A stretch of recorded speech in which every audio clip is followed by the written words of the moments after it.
بسم اللہ الرحمن الرحیم۔ حضرت معاذ بن جبل رضی اللہ تعالی عنہ۔ آپ کا نام معاذ عبد الرحمن کنیت اور امام الفقہاء آپ کا لقب تھا۔ آپ اپنی کم سنی کے باوجود بیعت عقبہ میں موجود تھے اور حضور صلی اللہ علیہ وآلہ وسلم کے دست مبارک پر بیعت ہوئے۔ آپ کو حضور صلی اللہ علیہ وآلہ وسلم نے زندگی کے ہر شعبے کی تعلیم دی۔ آپ کی لیاقت پر حضور صلی اللہ علیہ وآلہ وسلم کو بڑا اطمینان تھا۔ اسی وجہ سے حضور صلی اللہ علیہ وآلہ وسلم نے یمن کا گورنر بھی آپ کو ہی بنا کر بھیجا۔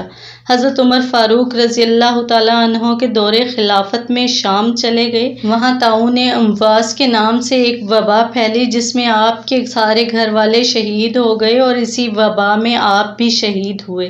شہادت کے وقت آپ کی عمر مبارک 36 سال تھی۔ حضرت معاذ، حضرت ابو عبیدہ، حضرت شرحبیل بن حسنہ اور حضرت ابو مالک اشعری رضی اللہ تعالیٰ عنہم ایک ہی دن طاعون کی بیماری میں مبتلا ہوئے تو حضرت معاذ بن جبل رضی اللہ تعالیٰ عنہ نے فرمایا، یہ طاعون تمہارے رب کی طرف سے رحمت ہے کہ اس پر شہادت کا درجہ ملتا ہے، اور تمہارے نبی صلی اللہ علیہ وآلہ وسلم کی دعا ہے اور تم سے پہلے کے نیک بندوں کی روح قبض کرنے کا ذریعہ ہے۔ اے اللہ، آل معاذ کو اس رحمت سے وافر حصہ عطا فرما۔ ابھی شام نہیں ہوئی تھی کہ ان کے بیٹے حضرت عبد الرحمن طاعون میں مبتلا ہو گئے۔ یہ ان کے سب سے بڑے بیٹے تھے، اسی وجہ سے ان کی کنیت عبد الرحمن تھی، اور حضرت معاذ بن جبل رضی اللہ تعالیٰ عنہ کو اس سے بہت زیادہ محبت تھی۔ حضرت معاذ بن جبل رضی اللہ تعالیٰ عنہ مسجد میں آئے تو دیکھا کہ ان کا بیٹا عبد الرحمن بہت بے چین ہے، تو انہوں نے فرمایا، اے عبد الرحمن، تم کیسے ہو؟ عبد الرحمن نے جواب میں کہا، اے ابا جان، اور سورہ بقرہ کی آیت تلاوت فرمائی جس کا مفہوم یہ ہے، یہ امر واقعی آپ کے رب کی طرف سے ہے، آپ شک کرنے والوں میں سے ہرگز نہ ہوں۔ حضرت معاذ بن جبل رضی اللہ تعالیٰ عنہ نے فرمایا، سورۃ الصافات کی آیت تلاوت کی جس کا مفہوم یہ ہے، اور انشاءاللہ تم مجھے صبر کرنے والوں میں سے پاؤ گے۔ آخر اسی رات حضرت عبد الرحمن کا انتقال ہو گیا اور اگلے دن ان کو حضرت معاذ بن جبل رضی اللہ تعالیٰ عنہ نے دفن کیا۔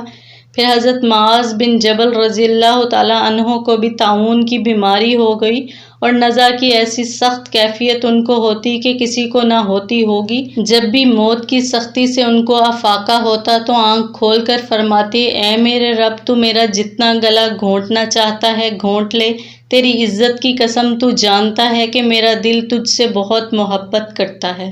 حضرت معاذ بن جبل رضی اللہ تعالیٰ عنہ فرماتے ہیں، میں ایک رات آپ صلی اللہ علیہ وآلہ وسلم کی خدمت میں آیا تو آپ صلی اللہ علیہ وآلہ وسلم کھڑے ہوئے نماز پڑھ رہے تھے، اور صبح تک آپ صلی اللہ علیہ وآلہ وسلم کھڑے ہی رہے، اور پھر آپ نے اتنا لمبا سجدہ کیا کہ مجھے یہ گمان ہونے لگا کہ سجدے میں آپ صلی اللہ علیہ وآلہ وسلم کی روح قبض ہو گئی ہے۔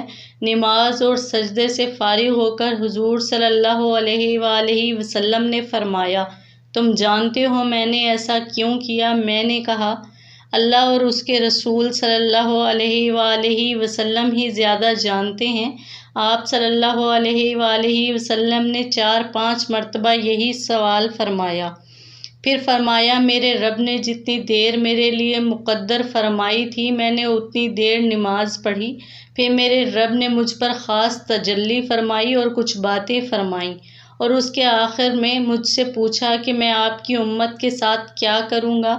میں نے کہا، اے میرے رب، آپ ہی زیادہ جانتے ہیں۔ پھر میرے رب نے 3-4 مرتبہ یہی سوال کیا، پھر آخر میں مجھ سے فرمایا، میں آپ کی امت کے ساتھ کیا کروں؟ میں نے کہا، اے میرے رب، آپ ہی زیادہ جانتے ہیں۔ میرے رب نے فرمایا، میں آپ کو آپ کی امت کے بارے میں غمگین نہیں کروں گا، اور اسی وجہ سے میں نے اپنے رب کے سامنے سجدہ کیا، اور میرا رب تھوڑے عمل پر زیادہ اجر دینے والا ہے اور شکر کرنے والوں کو پسند کرتا ہے۔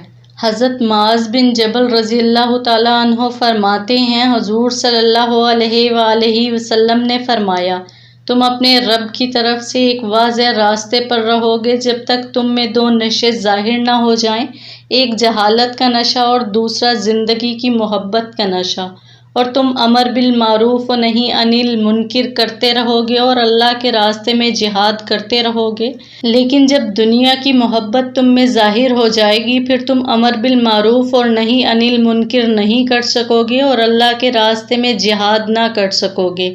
اس زمانے میں قرآن و حدیث کو بیان کرنے والے ان مہاجرین اور انصار کی طرح ہوں گے جو شروع میں اسلام لائے تھے۔